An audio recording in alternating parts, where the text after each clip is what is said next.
A man is in jail tonight after a wild chase that started in Dulzura ended in a crash near a church in the South Bay. Thanks for joining us on News 8 at 6. I'm Carlo Cicchetto. I'm Marcella Lee. Deputies say the man ran inside of that church where a funeral was happening. News 8's Jesse Pagan joins us now to break down what happened next. Jesse? Yeah, guys, deputies say this all started around 10:30 this morning. They tried to pull him over in southeastern San Diego County right there for an outstanding felony arrest warrant, but that did not go according to plan. San Diego County Sheriff's deputies and CAL FIRE sped past as they started chasing down the man behind the wheel.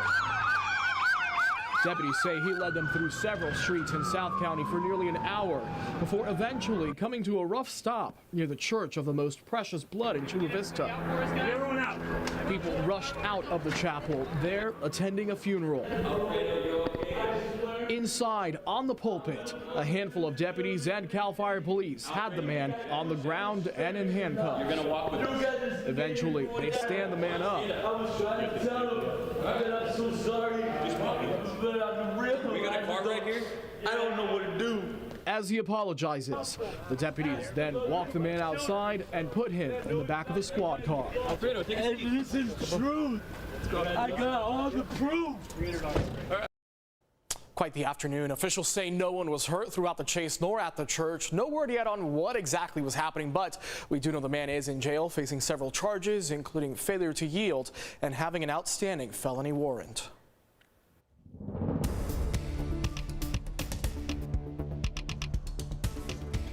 We're only 2 weeks away from Thanksgiving, the start of the holiday season, but boy, it sure felt like the middle of summer outside today. Yeah, and it's only going to get hotter. Chief Meteorologist Carlene Chavis is here now with an early first look at your microclimate forecast. I am squinting. That was the feeling in the heat today, right? Yeah, it's like Dry you turned on the eyes, oven. too. Oh, it's, no, we're not liking this. No, it definitely does feel like summer out there. At least it did earlier today, as we had some 90s for our daytime highs. 91 degrees for Valley Center, the same for Ramona. 92 degrees El Cajon. You had the 80s right along the coast. It was hotter in the valleys than it was for the desert today. Borrego Springs hit a high of 89 degrees. We had some record heat across Southern California, tied the record in thermal at 92, but broke the record in Ramona, 91 degrees today. That previous record stood at 87 degrees back in 2016. So we had the heat today. We're going to keep it for another day too. So we're looking at warmer temperatures just by a couple degrees, degree here or there, and that's going to be the case for tomorrow. So still talking about the heat, still talking about Santa Ana winds. It will be gusty by the morning hours for the inland valleys, leading to those much warmer temperatures by the afternoon hours. We'll be right back into those 90s, also talking about 70s for the mountains and 90 degrees for the desert tomorrow. We're going to have a ridge of high pressure in the upper levels as well as a surface high. That surface high is triggering the return of Santa Ana winds. We're going to take a look at your fire weather conditions as we take a look at that complete forecast coming up. Marcella, Carlo.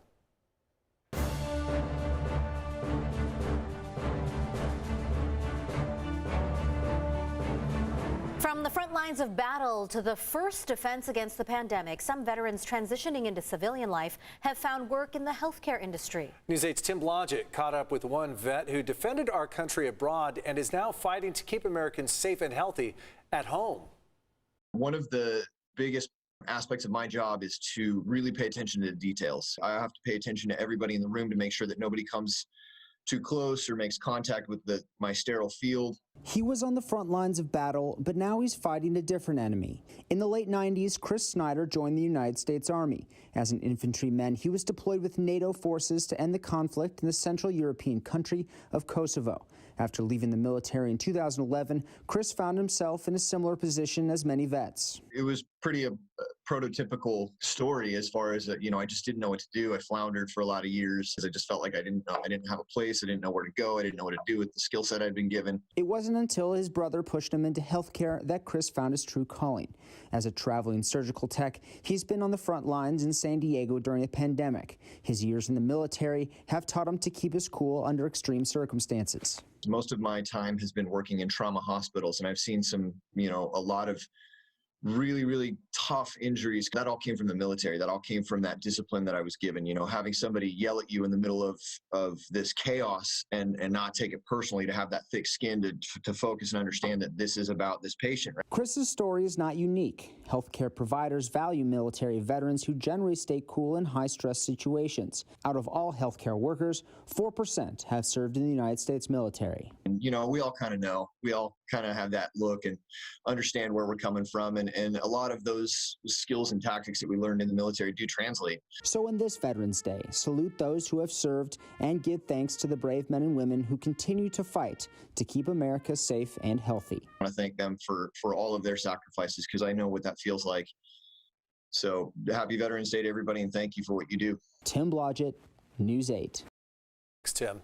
There's a new monument in East County built to honor veterans. The Santee Veterans Memorial and Bridge was unveiled this morning. It's at the corner of Fanita Parkway and Mast Boulevard above Santee Lakes. There's a seal on the interior of the monument representing each branch of the military. That includes the Space Force, making this monument one of the first to recognize it as a military branch. The city also dedicated the Mast Boulevard Bridge as the official Veterans Memorial Bridge. The celebrations continued along the San Diego waterfront for the second annual Veterans Day Boat Parade. Dozens of ships decked out with American flags sailed from Harbor Island to Coronado today, including a Vietnam War-era boat that led the parade. News 8's Heather Hope was on that boat today and has more on its rare history and what it means to the veteran sailors. We're leading the Veterans Day Boat Parade aboard this Maritime Museum swift boat used in Vietnam War training. Aboard are many veterans proud for their service and taking in all the sights and sounds of this patriotic day. We've got all the other boats trailing behind us. We set the pace, we clear the way. Waving a Vietnam War veteran flag on this 1968-built swift boat that trained Navy crew members before going to battle, passers-by cheered it on for the second annual Veterans Day Boat Parade. This PCF, or Patrol Craft Fast, is a rare piece of history. There are no more PCFs in the world to run. This is it. The festive parade on water included the tall ship Californian that gave off a loud cannon blast. Crowds enjoyed seeing the boats glide along the waterfront after taking off at noon from the southern tip of Harbor Island and passing the USS Midway Museum and then on to Coronado Ferro Landing and back. Bring back a lot of memories. So the sound of the engine primarily.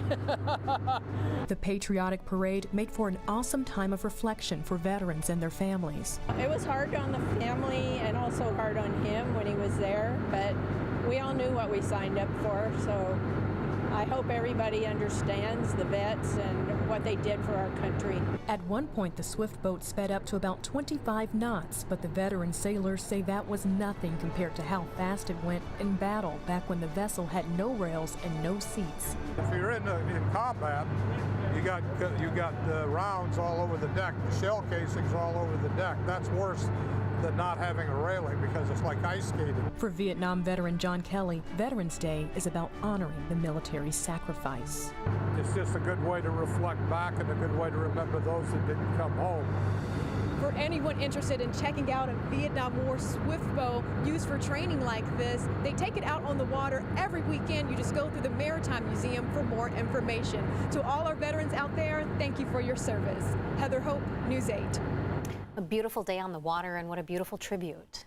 And they did it together and could share stories. That was a good part of being able to do it on the water in a relaxed way, share all those memories. A lot of healing and a lot of feeling of freedom when you're out there on the water. Yeah. So.